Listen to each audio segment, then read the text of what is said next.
All right, everyone voted? Yes? Yes, you voted? It's a democracy today. So, all right, category 2, if we're ready. The distributed ledger technology, blockchain.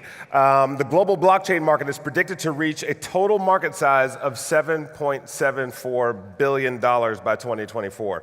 The DLT could help financial services providers lower the worldwide cost of cross-border payments, securities trading, and compliance by 15 to 20 billion per year by 2022.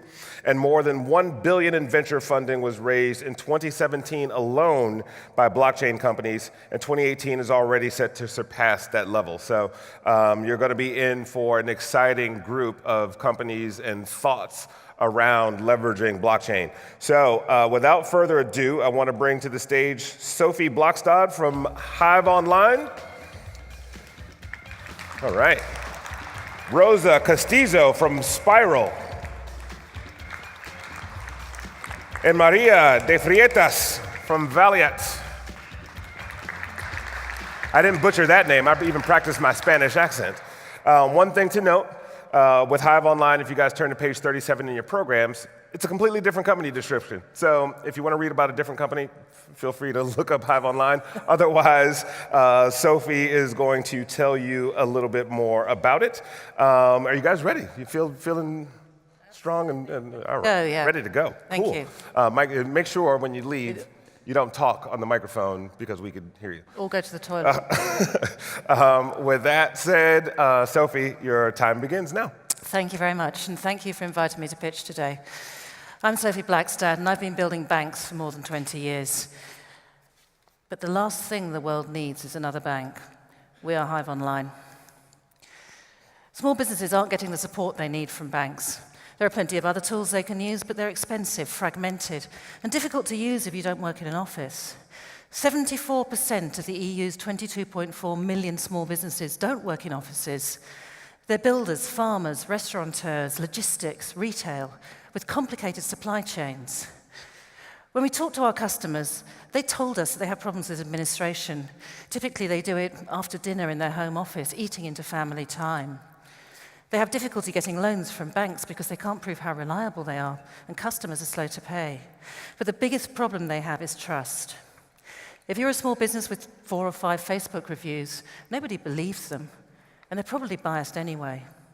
And these guys would like to team up with each other to do more collaborative work, get bigger contracts, but they don't know who they can trust. Large customers like cities would like to use more small businesses if only they could see who was reliable.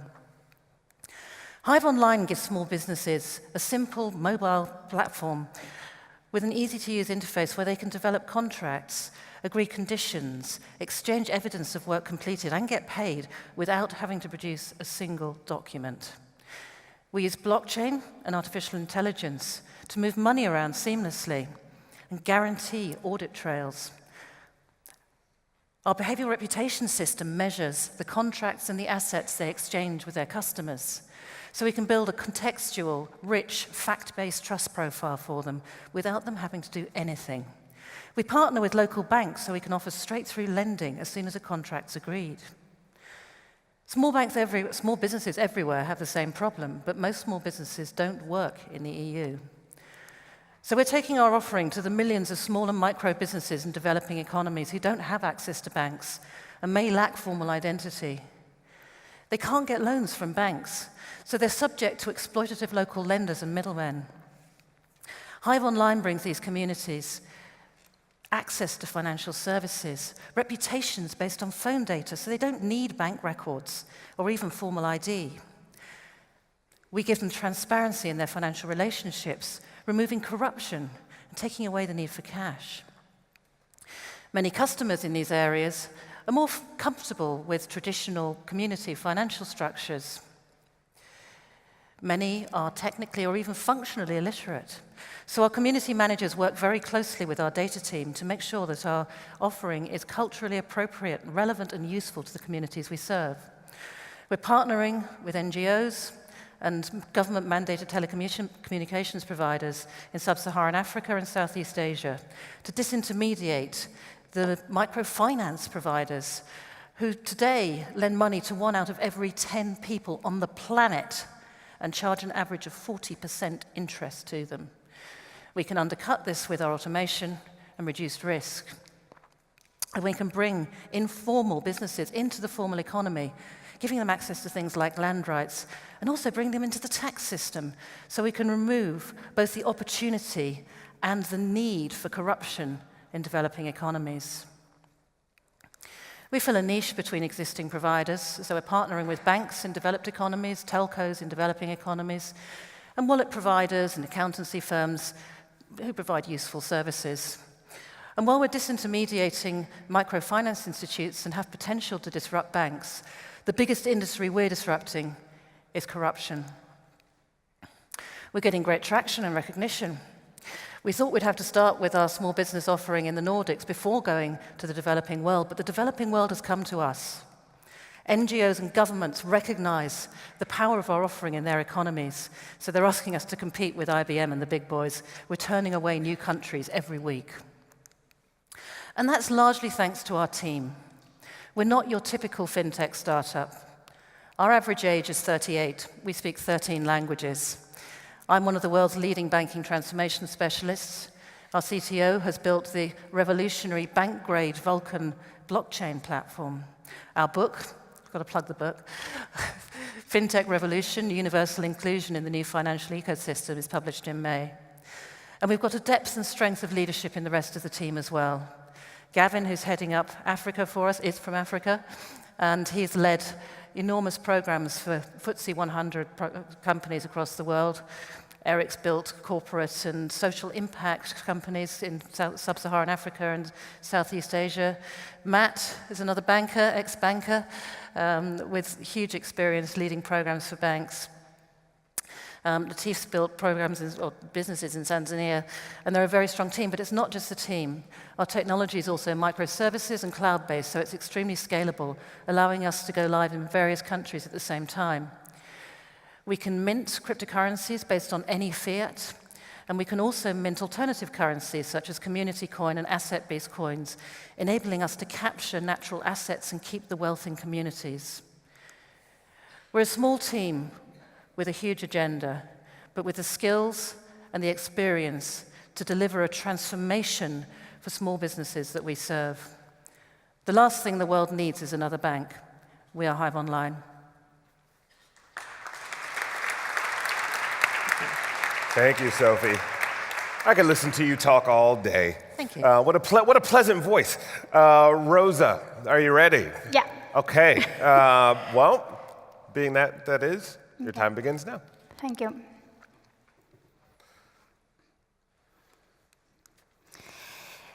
To bank or not to bank? It is not really the question. To survive, a panda bear only needs bamboo. It is highly efficient to extract everything it needs for that plant. But at the same time, it is very vulnerable when bamboo disappears because it only has one source of nourishment. On the other hand, the grizzly bear can eat fish, honey, insects, and even some human beings. It is less efficient than the panda bear, but also highly resilient to any change in the environment. Our current financial system is like a panda bear. It's highly efficient, but at the same time, highly dependent of only one sort of money. The money that is created by central institutions and banks. And this money is prone to crisis, as we all know. When crisis hits, small businesses suffer, we lose jobs, and the environment is also at stake. Interestingly, some people around the world have created an elegant solution to thrive even during crisis and to be resilient like the grizzly bear, another type of money. Complementary currencies are other type of money that are created by communities, cities around the world to thrive the crisis and to be resilient and improve their local economies. These currencies can circulate inside the communities up to 5 times more than regular money. There are more than 4,000 complementary currencies around the world. But the problem is that creating these currencies take time, not less than 18 months, take money, not less than 20,000 pounds, and a lot of effort. So it is, at the end, very complicated. That's why we started Spiral, and we innovate with Spiral. We are an open platform that allows any group of people to create their own complementary currency on blockchain, and to reward the good actions that are built inside this community with this currency. Let me give you an example. Imagine a city that wants to improve their CO2 emissions. They want to reduce the CO2 emissions. They can build a currency like this. Each time you bike to go to the work instead of using your car, you earn currencies. And then you use these currencies for buying your lunch in a local restaurant. The owner of the local restaurant can pay their workers or their suppliers with this currency. And the currency keeps circulating inside the community, remain up to 5 times more than normal money. So with Spiral, you can easily go to our platform, learn how to do it, design your currency, and all the features you have for your currency, we will transform into a smart contract and launch your currency in your community. The potential is huge because every time more cities, communities, and companies need to reward social actions and change, and they don't know how to encourage people to do it. And now even more inside the SDG framework. So Spiral is a DAO, and we have community tokens inside the different communities, and also we reward people that are doing good things inside this platform with Spiral tokens. We have an amazing team. We have together 40 years working in sustainable development and contributing to different currencies around the world.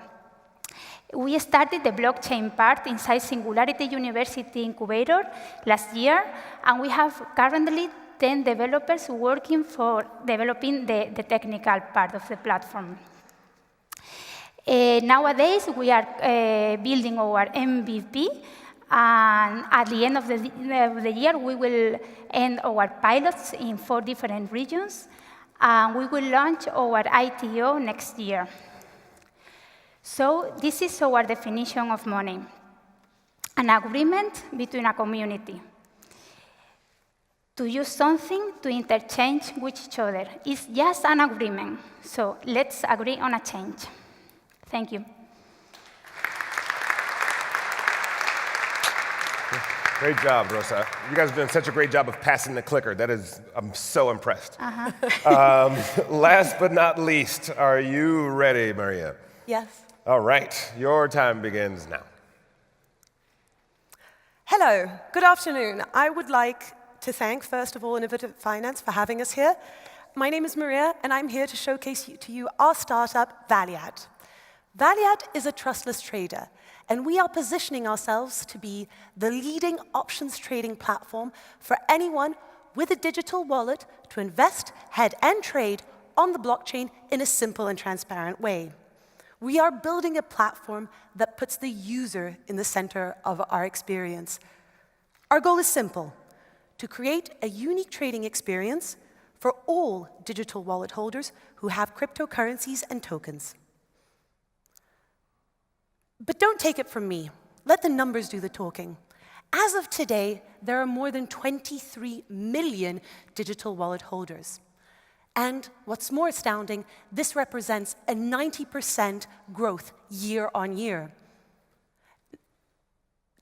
27% of these individuals have between 10 and 50,000 worth in cryptocurrency. But actually, the number I want you to think about is 12%. 12% own between $100,000 to $500,000 worth of crypto in their wallets. That's a lot of cash to simply hold. Just think about it. You wouldn't just have $500,000 in your bank account. But who are these digital wallet holders? I want to introduce you to John. John is an executive. Over the past few years, he invested in traditional stock markets, and due to hype, he recently bought cryptocurrencies. He has around $25,000 worth of crypto and tokens, and he continuously follows market prices. Like John, digital wallet holders are positive about the state of crypto markets, and like many, he will invest more. But currently, his solutions are limited, and so like many, he simply holds cash. Valiat allows John to put his money to work by offering a user-centered platform to leverage or hedge his investments. Now John can take his wallet, connect it to the Valiat platform, and trade on the go, never missing an opportunity. In order to showcase how we're special, let's have a look at how you can currently hedge or trade your crypto derivatives. You essentially have 3 ways you can do so. The first is you can go to traditional brokers, such as eToro or Plus 500. But this is a problem for digital wallet holders because they don't take cryptos. The second option is you can go to an exchange. Now, exchanges started offering crypto derivatives, but it's still a green market. We're in the early days. And the challenge with exchanges is many hold not only your digital wallet, also the access key, making them a prime target for hackers. Finally, the third way you could essentially trade a derivative on the crypto markets is through a decentralized platform. But we are in the early days, which means that these often suffer from limited to no liquidity, because honestly, nobody wants to take counterparty positions. So what's our underlying magic? What makes us special? That's a great question. I'll start by giving you a high-level overview of our underlying technology. Valiat runs on the Ethereum blockchain. And why Ethereum is so interesting to us is because it allows us to code applications directly on the blockchain. It features something called a smart contract, which is a computer protocol that allows users to verify, hold value, and enforce a contract. We, therefore, enable secure derivatives trading through smart contract technology. How do we make this happen? We use the blockchain, which is transparent and secure. Our clients connect their digital wallet to our proprietary smart trading accounts, and through our technology, they can trade any sophisticated derivative in an off-chain trading environment. We are unique because we actually never hold our clients' money.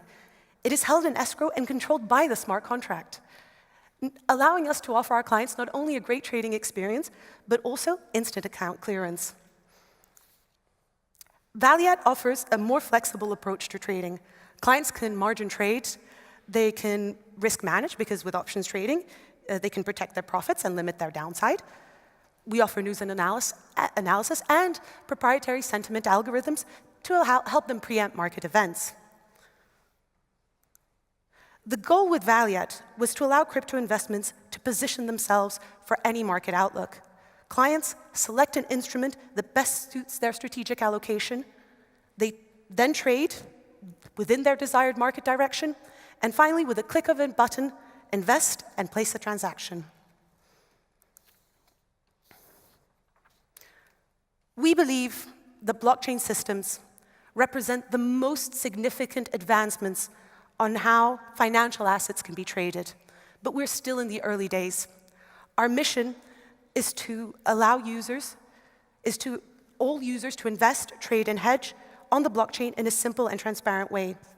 What makes us different is that we put the user at the center of our product, and our goal is to work with financial regulators so as to work with the appropriate authorities to offer our clients a great experience. We are a team of professionals with backgrounds in technology and finance, but what makes us special is our diverse backgrounds in marketing, risk, and finance, but above all, our shared passion for financial innovation. Thank you for your time.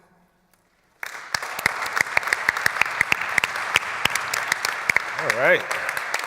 First of all, there was a great discussion yesterday about inclusion and women in technology, especially in fintech. And so to have 3 women up here in thank you, sir. All right.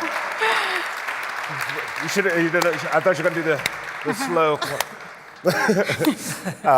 No, it's so great to see, and plus you guys weren't as rowdy as the last bunch. They tried to poison Felicia, so no, appreciate you guys being here. And let's get to the questions. Judges, what do we have for the ladies here? Hi, Sophie. Hi. Thanks for the presentation. Really Thank enjoyed it. All right, so I want to ask you one question. How do you make money? Oh, sorry, I should have mentioned that it's a simple transaction fee. We can undercut all of the current transaction providers. The developed market model is between 1 and 1.5%, and in developing markets it's 0.5%. And I mean, you were mentioning you're also working on accounting, helping the small businesses do accounting. So basically, the revenue model is purely on like money transfer. And then you're taking a cut out of it. It's on transaction fees, but we also have an introduction fee for our partner introductions. But it's a volume-based revenue model, so yeah. Do you have any revenues now? Sorry? Any revenues? Well, no, we're pre-launch. We're pre-launch, but we have projections. Okay. And at the moment, we're projecting a maximum market share of 15% in any given market within the sectors that we've demonstrated. And we're projecting 12 developed markets in the first 5 years. And that's looking like a break-even at the very beginning of 2020 with 50,000 customers in developed markets. Thank you so much. Okay. They're so polite to each other. They're just like, no, you. My question to Rosa, please. You mentioned 4,000 communities currently using similar sorts of products, but how big is the market for this, and how much money can you actually extract from charging rents for setting this up? Now there are more than 4,000 complementary currency. For example, here you have the Bristol pound that everybody knows, but some of them can go to a spiral and go to blockchain and easily go to other kind of technology to secure transparency, trust, and security. But also other communities, apart from these 4,000, obviously, can start doing their own currencies.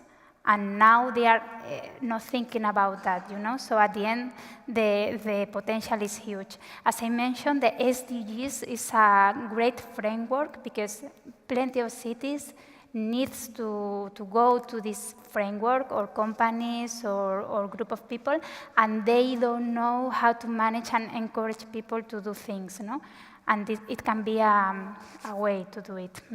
So sorry, as a follow-up question, how much money do you think you can charge for providing that service? Depends on the community. With community with less money, we are having pilots in India and in Brazil.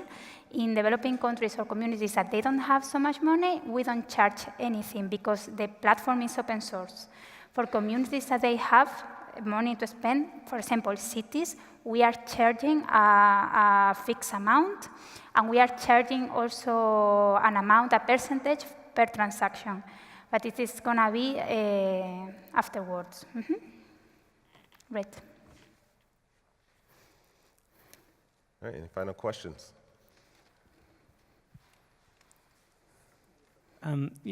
Yes, on the options trading platform. Yes. Can you, the underlying instruments are quite speculative, and then you're setting up derivatives on top of those.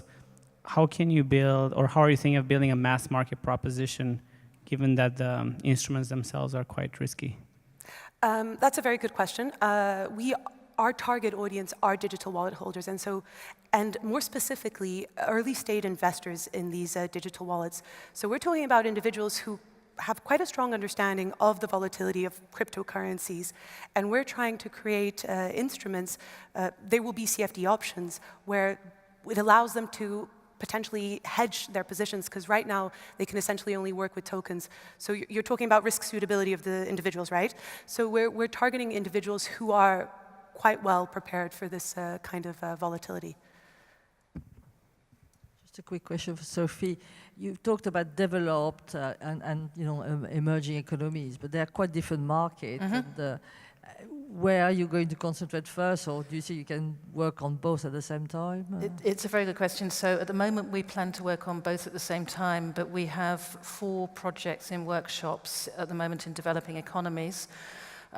If more than 2 of those come off, then we'll probably shift our focus purely to developing economies, at least at first.